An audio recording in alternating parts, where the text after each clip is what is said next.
Hi guys! So karon as a tigluto, gisugo ko magmaroya og saging sa ako ang auntie and kahuna-huna ko na murag daghan raman kaayo ako ang nakuha nga saging, so ato anang lungagon ang uban, so bali duha ka klase ato ang lutuon karon nga saging, maruya and nilungag nga saging.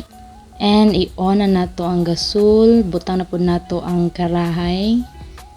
Ato dayong painiton, and while gapainit sa karahay, ilaway sa nato ang panit sa saging. And after that, naginit na ang karahay, butang na nato ang mantika, and pag mag-init na ang mantika, butangan na nato og sugar. So nara sa inyo kung unsa kadaghan nun ang sugar na inyong ibutang. Then pag human mag-caramelize na ang sugar, butang na nato og start ang mga saging, then imekos-mekos na yan. Ana lang siya. So ilohit lang na siya kay para di masunog ang iyong saging.